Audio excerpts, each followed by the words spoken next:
Hey folks, I'm Gene Della Sala, president of Audioholics, and we are here with a very special guest today covering CES 2017. I'm back. I'm healthy. I got all sorts of fun stuff to talk about. Marshall, it's always great having you on YouTube when you can. Why don't we start talking about all the exciting stuff you saw at CES? Why don't you give us a little rundown? Yeah, let me first, I'm sure that many folks out there watching know what CES is. It's sometimes called the Consumer Electronics Showcase, although they're trying to just brand it as CES, like Kleenex and Band-Aids from here on out. Usually they wind up with over 150,000 people. I still don't have the attendance numbers for this year, but we're expecting probably around 170, about where it was last year. It felt a little bit smaller, but maybe that's just because I was getting a little bit more used to it, able to navigate a little bit better. One thing that I will say about CES for folks that haven't gone before, it takes place at 3 different locations, over 1 million square feet of space, and so I hit my 10,000 steps no trouble. But a lot of people want to know how stuff sounds. I'm going to do my best to talk about the sound. I'm going to do my best to talk about features.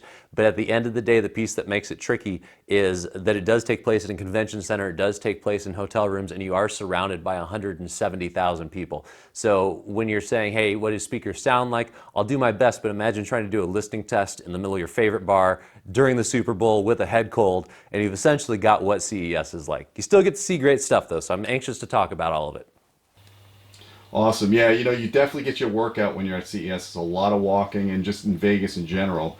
So I think we should start maybe talking about speakers and subwoofers because there's been a lot of developments in the last couple of years that I've seen. A lot of companies are going online. They're doing internet direct. You're getting more competitive in the speaker louds, the speaker and the subwoofer market. So why don't you tell us what you saw that really stood out at CES this year? Well, starting with the speakers and the subwoofers, going into CES, there's one company that everybody wanted to know about, and it was Elac. Elac made a huge splash last year. For those of you that don't know, Elac's been around for a long time, but they recently brought on famed speaker designer Andrew Jones, and he's done some great work with TAD and with Pioneers, where a lot of people know him from. And so, not to go over his whole biography, but he comes into Elac and he starts really causing waves. He creates a set of speakers, bookshelf speakers. They retail for about $250 a pair, called the Debut Series. Follows that up with a set of speakers, $500, called the Unify. And those were at last CES, blew everybody away. It's what everyone wanted to talk about. And so he came in this year saying, what do I do next? I went from 250 to 500. Do I go to 1,000? And he says, no, I'm going to go for a little bit more of a moonshot. Now, Andrew's moonshot is still a lot more affordable than most folks, and that's with his Adante. That's what they're calling them. They're still a prototype. The name might change. You never know. Certainly a lot of details might change, but essentially there's a center channel. They can't call them bookshelves because they're far too large, so they're calling them stand mount or monitor speakers, and a set of towers. And so the Adante towers, the Adante center channel, the Adante monitor, and they come with matching stands as well. Price point on these, $5,000 a pair for the towers and $2,500 a pair for the stand mounts. I think it's $2,000 individually for the center channel, if I'm remembering all my numbers correct. So we're looking at a speaker that costs roughly 5 times what the Unique did, but you get a lot more in terms of design there. It's a much larger speaker, certainly higher quality components. He has a very interesting, and Gene, you might know a little bit more about this if you've seen the video, but essentially what he has is the driver, the actual transducer for the woofer, is not the one that you see from the outside. The outside is more of a passive radiator, and inside there's a single enclosure with the actual, I want to say active, but that's the wrong word, but the transducer being fed power is on the inside. You can't see it at all, and it's pushing the passive radiator on the back. So an interesting It design. almost sounds like he's doing an isobaric enclosure where you have one woofer or two woofers firing at the same direction. And if that's what he's doing, it sounds kind of cool because that allows you to go, that allows you to have a lower 3 dB point for the same box volume. So Yeah, I'd be very interested in checking that out. I bet you they had some pretty good bass response for their size. they did, and he was driving the tower speakers with some modest electronics. A couple $1,000s in electronics, but still nothing over the top. No huge Emotiva amps driving these things. They sounded really good. The trick here again is at no time were there less than a dozen people in that room. So I was trying to get my listen on, Right. but again, imagine trying to listen at a cocktail party. They were very, very powerful. The bass response was fantastic. From where I sat, there was still a lot of detail, a lot of clarity, and you never know until you kind of put them side by side with some other speakers out there how they'll fare. But knowing their pedigree, I would say that these are probably going to be a hit. And while there may be some folks that were hoping for that $750 a pair or $1,000 a pair speaker, and to come in at $2,500 a pair is maybe a little bit out of their price range, I bet there's an equally large group of folks who are saying, you know what, I've moved beyond the $500 a pair and I want some Elacs that are going to come in, going to give me some quality at a couple grand a pair and be something I can live with for a long, long time. You know, Marshall, speaking about Emotiva, that's a company that kind of went quiet for a while. Now all of a sudden they just unleashed a slew of new products. And I'm sure they had a bunch of them at the show that you could tell us about. I forget how many rooms they had. It was either 2 or 3, and like every square inch of these things was packed with new speakers, new subwoofers, new amplifiers, new preamps, processors. We can't cover everything that they had at the show in this little video, but I'll highlight a couple things. This is going to sound like something weird. I'm going to start with something that's kind of on the low end of things, and it's a new subwoofer they have. And you're going to say, you know, Marshall, out of all the amazing bang for the buck stuff Emotiva does, you're going to feature their most budget-oriented item. And I'm going to say yes. They have their BasX line, BasX, BasX. And they have a line of subwoofers that they just brought out. They had a 12-inch, a 10-inch, and they just released at the show an 8-inch. I believe it's due in February. And what's great about this little 8-inch subwoofer, it's more vertically designed, so it's not more of a box shape. It's kind of more of a taller, more columns shaped, and that's great because it's easy to put alongside couches. It's $200, $199 for 150 watt RMS, and we know Emotiva doesn't mess with their specs. That's going to be a true RMS rating on that amp, and 8-inch speaker. And I think for me, this is a big hole in the market that needs to be filled. We have no shortage right now, thankfully, of great $500 subwoofers. But what are you going to do for that person that doesn't have $500 and they're out there? They only got a couple $100. They want a decent subwoofer. They don't want to go to the big box store and get a cardboard box with a cheap amp and a cheap flimsy paper driver in it. What are we going to do for those folks? And I think Emotiva is stepping up with this new BasX 8-inch. Well, you're also leaving off one thing, man. Not only do you get free shipping on their products, they're doing pre-orders now, and I think that there's a sale price, like the $199 sub is like maybe $169 or $179. It's even cheaper than that. That's shipped, guys. I didn't want to mention that sale just in case it was over by the time we got this up. But yeah, they've been giving away the farm. I want to say it's like 20-25% off. You can get everything on their site for just ridiculously low prices right now. Well, Marshall, now I just put pressure on you to get this video up timely. Yeah, I'll get over there to editing it. So I love their 8-inch subwoofer. Certainly they've got a lot of other subs that are coming out, as well as speakers. They've got new BasX speakers. So they've had their Air Motive speakers for a long time. And Air Motive, with their speakers and their subwoofers, is kind of their upper level, which isn't to say it's extremely expensive. You know, you're still only looking at less than $1,000 a pair for some of these.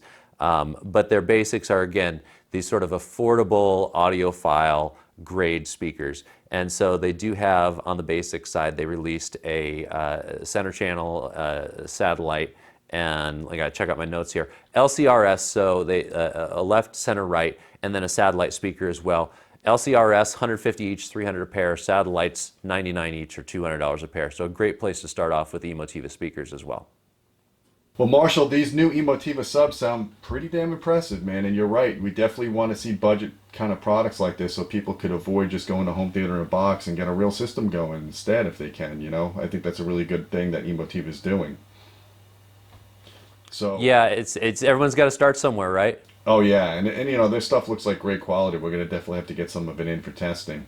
You know, I'm more interested right now. I heard about, you know, they have the amplifiers, the new module amplifiers I would like you to talk about, and then that new mystery processor I think we should cover as well. Mystery beast of a processor. Well, real quick on the amplifiers, you probably know about the XPA Gen 3. Emotiva got known for putting out these super high value amplifiers. They were beasts in the lab, but they still didn't cost an arm and a leg. And their latest Gen 3 was kind of a choose your own happy meal type of approach. How many channels do you want? 1, 3, all the way up to 7, and you just slot in however many of their amplifier modules, and then you pay based on the module. Well, they did 2 interesting things with the amplifier modules. Number 1 is now they have a stereo module. So as opposed to before where you were limited to 7 channels, you can go up to 14 channels using a stereo module, each putting out, give or take, about half of what their old modules did. And you might ask yourself, what am I doing with 14 channels of amplification? You could do a crazy whole house audio system, but the obvious answer is the new immersive audio formats. You know, if you need 12 channels of amplification to drive all your height speakers, your Atmos, your Oro, your DTSX. That's going to make the most sense. But for the people going the other direction, they do have a new module right now, and it does need to go in a different chassis with a beefier power supply, but they have a bridged mono module. It takes up 2 slots, puts out crazy amounts of power, I want to say 500 to 600 watts, and then you can build that super monster amplifier for a 3-channel system out of that. That's kind of cool. So they've, in a sense, consolidated their 2 product lines. They used to have the XPR and the XPA line.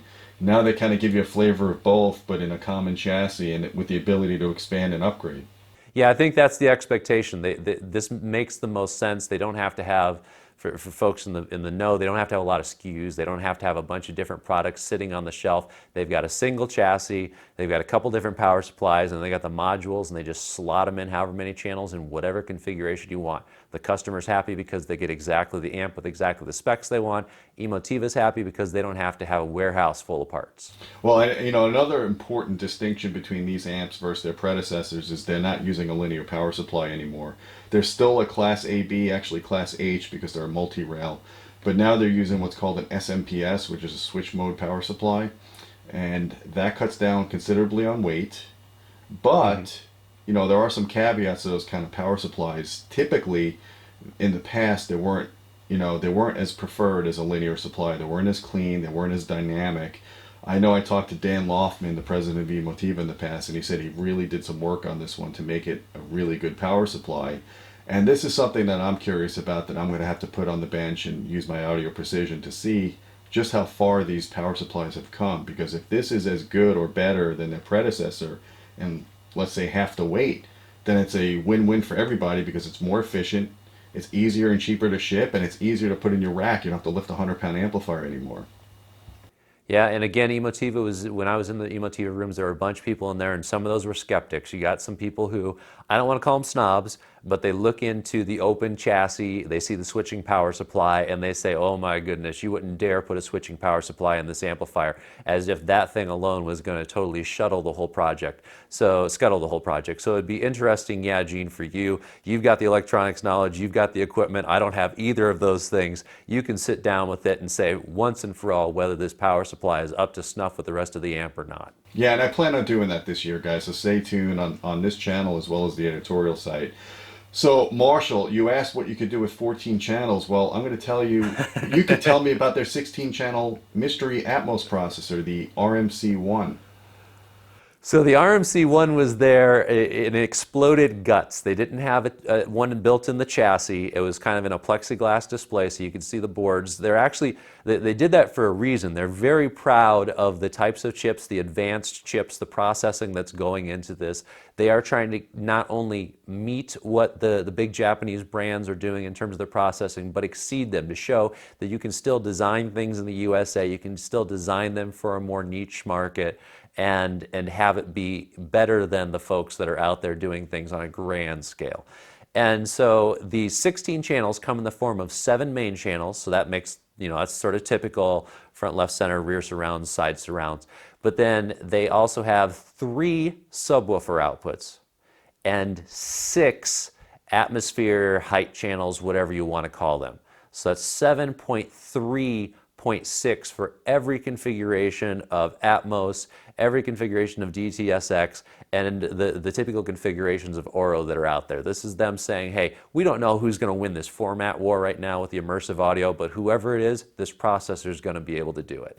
Well, and it looks like it's armed to the teeth with state-of-the-art stuff. I was looking at the specs. They have the new AKM 32-bit Verita DACs, and they have the dual Shark processors, brand new ones from Analog Devices. I think they're like one of the first manufacturers to be implementing this.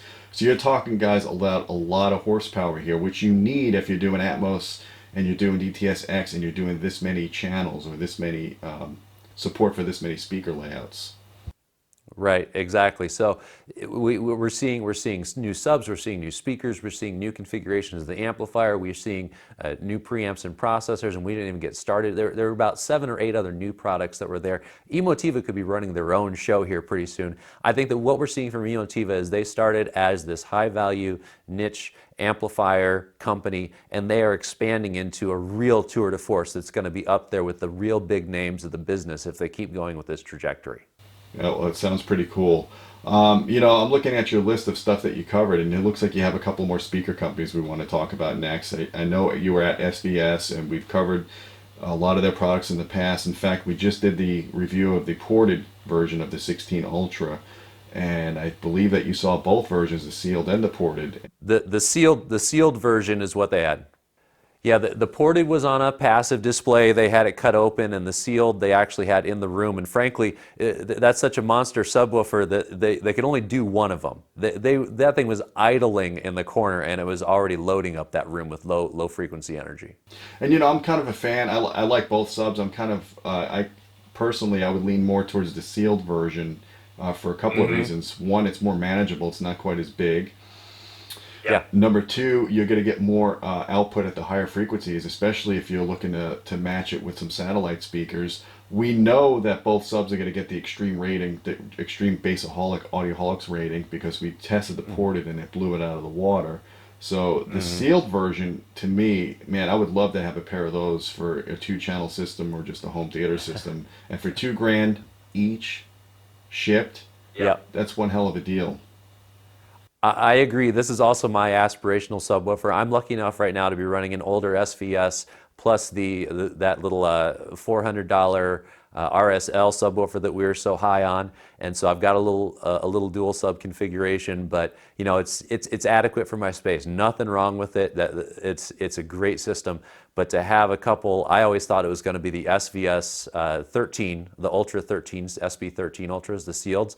But man, a pair of 16s would be great. It's a matter of the pocketbook, and as you pointed out, it's not even so much the space with the sealed subwoofers. They're only about 20 inches cubed. So I think if I'm remembering the specs right, it's about 20 inches either way, which is actually smaller in some dimensions than the SVS sub I currently have, if I'm not mistaken. Right, right. Well, that sounds cool. I mean, we gotta check out the sealed version as well, but I'm sure it's gonna be great, guys.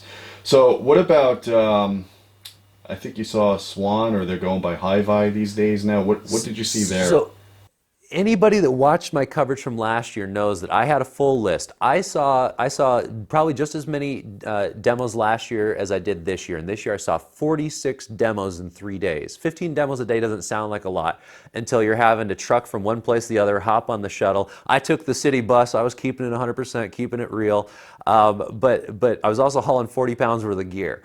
So last year while I was doing this, I'm walking by and I see these crazy speakers, these things that look like they were made for a movie set because they were just that attractive. And I'd known of Swan speakers from a while back. They caught my eye, but unfortunately I didn't have time last year. This year I said, I am putting them on my A list. I'm putting them on my must-stop buys. And so I stopped by the company HiVi, that's HiVi, although I think they're going to start being known as Swan, Swan, here in the US.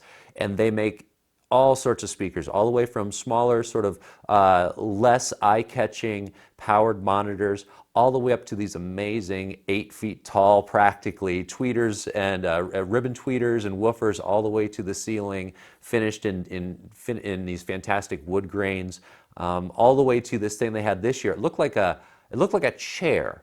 There was like this sort of single point firing woofer and this weird eyeball thing floating about 4 feet off the ground. It looked like an artistic IKEA chair, but what it was a wireless speaker that they told me, and I didn't sign an NDA. I don't remember if I was supposed to keep it secret or not, but they're definitely going to be integrating some sort of Amazon Echo-like functionality down the road. That's the plan. So this is a single stereo speaker that looks artistic. It sits in the corner of your room, fills the whole room full of sound, and it's going to be more of this automated home speaker functionality down the road. I guess we're seeing a lot of that now, right? We're getting into the wireless headphones, wireless speakers, and smart kind of speakers, I guess, is the next generation of these products. Yeah, there's no doubt that the idea of there's always going to be a place. I will never give up my good stereo speakers, something I can sit down, listen to 2 channels fed from a good source. But the reality is that music now, audio, is everywhere, and it needs to take on every format, and that format is getting smarter and smarter. It's a two-way street. Not only is the sound coming out, but we're able to send commands back and ask our systems to do things like add appointments to our calendar, play certain types of music, let us know when the pot roast is done. All that is coming down the road, and so the idea of home audio is getting more and more complex in a good way, I think, for the future. Well, let's take it down a notch and let me know what you saw about do-it-yourself kind of stuff, because a lot of guys on our forums like to build their own speakers. So did you see anything there at the show that was compelling? You know, it wasn't on my list just because I knew I had so much. But what I did is I did a Facebook Live on the Audioholics page just on a whim. I didn't tell you this, Gene. I didn't tell anybody at Audioholics about this. But since y'all gave me the password, the keys to the kingdom, I opened up the Facebook page and threw up a Facebook Live from the hotel room. And one of the questions I got is somebody was asking about DIY plate amps for subwoofers. And I said, you know what, that hadn't made my list. But the next day, I knew that Parts Express / Dayton Audio was there, and I stopped by, and I'm so glad I did, because they had a low cost, a 250 watt plate amplifier with built-in digital DSP. And those sound like fancy buzzwords that don't mean anything, but let me put it to you this way. What it allows you to do is on the fly, while taking measurements, not after taking measurements, while taking measurements, adjust things like your high and low pass filters, adjust parametric EQs, adjust limiters, adjust compression, all these fancy things that you would, in the old days, have to switch out a lot of complicated electronics to do. Click, click, click, you're done. And now as you're developing your subwoofer, as you're measuring it, you can make changes on the fly in a matter of seconds that used to take days for you to do. And I think the whole mess comes in it. I'd have to go back over my notes, but I think it's going to be a little over $200 when it ships. It's not out there yet, but they do have other DSP, bigger, more powerful plate amps that are out there. But I was just astounded at the ease of being able to switch these variables that, again, speaker designers from the 60s and 70s who would have to solder in whole new pieces to achieve these things are looking back on it and saying, man, I could have created fantastic speakers with the time that I had if I'd been able to switch these variables as quickly as these new Parts Express Dayton amps do. Well, that sounds really cool for the propeller heads that like to build their own stuff, so definitely keep an eye on that. Yeah. So what about soundbars? You know, when we were at CEDIA, we were blown away by a couple of the soundbars that we heard. Pioneer has an Atmos soundbar that was very impressive. I think they finally released it, and it's a shippable product now. I don't know if you saw that, but tell us about the soundbars that you experienced or demoed, or the stuff that really caught your eye. Yeah, Pioneer was on the North Hall, and so again, 1,000,000 square feet. I didn't quite get it there. And I don't know that they were showing the soundbar. It wasn't real clear what they were showing, but I did see a couple products that I want to talk about. And the first is from a name that you probably know, anybody that's been around for a while, and you might have wondered where they went and what the heck they're doing in the soundbar market, and that's Nakamichi. So Nakamichi, correct me if I'm wrong, Gene, was really well known for tape machines back in the day, right? Wasn't that? Oh yeah, they had like $10,000 tape decks. It was crazy. Very high-end stuff, yeah. They're making a comeback, and they're going to do it in a couple different areas, but one of these areas is their soundbar. So they have a new soundbar coming out, and I'm kind of looking over to my notes right now. I'll put the lower third here to tell you what its official name is. It's like a Shockwafe something or other, but this is what it is. It's a good-sized soundbar, so it's not one of these little shrink into the background type of things. It's the size of a very large center channel, but it has 5 channels all up front. So it's originally designed to be a single soundbar, get all 5 channels, pseudo surround type of approach, right? Well, what they've added is not one, but 2 wireless subwoofers. And each of those 2 wireless subwoofers will connect to up to 2 rear speakers, side speakers as well. So what we have is a 9-channel surround with 2 good-sized subwoofers and a really nice remote control as well. That one of the things people want is simplicity. I'll put a little video clip of this up. The remote control itself has a little LED screen on it, so as you're adjusting menu options from your seat, it all pops right up there in the remote control. You want to bump up your rear channels a little bit, you want to enable different surround mode, it's all there. So I was really impressed with the way Nakamichi's putting together a soundbar that's going to make everybody happy. It keeps everything pretty wireless. It gives you 2 subwoofers, which you know that we love. And the whole thing is going to be released coming up after the new year. They're still working out some kinks. This is still a prototype, but they're expecting the whole thing to come in under $1,000. That sounds pretty impressive. I definitely want to take a look at that. Yeah, great group of folks, and they were soliciting a lot of feedback while they were there too. So it shows that they're listening to people. They wanted to know my honest impression. I told them what I liked. I told them what I didn't like, and they never got real defensive about their product. When I told them something that I didn't care for instance, in one of their demos, I thought that their rears were a little hot and things were a little bit on the bright side. They were taking notes like, "Yep, we're definitely going to look at that." They're still refining this product, and it shows that they're really wanting to give the consumers what they're looking for. Excellent. You know, one thing I wanted to talk to you about was we saw the Polk. I think it was the MagniFi Mini at CEDIA. It was like I was gonna do the same transition because I was talking about this is a pretty good sized subwoofer and then or soundbar, and then I saw the smallest soundbar I have ever seen in my entire life at Polk. now it's the S1. Now they have something that's even less expensive than with the MagniFi Mini. Yeah, so the MagniFi Mini is still the eye catcher. What's great about the MagniFi Mini, $300, comes with HDMI, which we know a lot of a lot of soundbars, over $300 don't include an HDMI pass-through. And then it has Chromecast support built in. So people want to be able to get on their phones and quickly get audio from their phones without a Bluetooth connection that sometimes drops. And I think that Chromecast is what we use in our house. I think it's one of the best solutions that are out there at this sort of Sonos DTS Play-Fi type of approach. And you get all that for $300. And I heard it and it sounds great. And I immediately went to my New York City apartments and thinking about all the smaller rooms that this little thing the size of a loaf of bread could fill, and it'd be fantastic. Well, their new soundbar, and I think it was called the S2. You might have it in front of you there. S1 or S2? Which one is it? S1. Yeah. Yeah. So it's going to be more of an entry level. They're competing with the TV manufacturers that are putting out not so great soundbars. This is going to be a perfectly adequate soundbar from memory. It's got an analog in, it's got an optical in. It is meant to be the TV speakers that keep disappearing from our flat panel displays, and yet it's going to be trying to achieve more of that home theater experience than you've ever seen at a couple $100. So I did not get to hear that one, but it certainly looks good. It's got the feature set. And what I'm excited about with Polk is that they're addressing those folks that are just looking for a TV add-on, but they're still also addressing the folks who only want to spend $300 on something like the MagniFi Mini and giving them more for $300 than a lot of folks out there are. Yeah, guys, I mean, there's really no excuse these days that you should be walking in, like I should be walking into your house as a guest and being subjected to TV speakers. So please, if you're not going to do a 5.1 or 7.1 or an Atmos system, at least get a decent sound bar so we could hear TV and understand the vocals and get a little bit of an effect if you're watching a movie or something. Yeah, good sound has never been easier to get, and not all of it's going to compete with any of the Elac series. Some of it will, but not all of it will. But what we're seeing is if you're saying to yourself, all I want is a sound bar, that's fine. At least get a good sound bar. Don't just buy whatever they've got sitting next to the flat panels at the big box store. Right.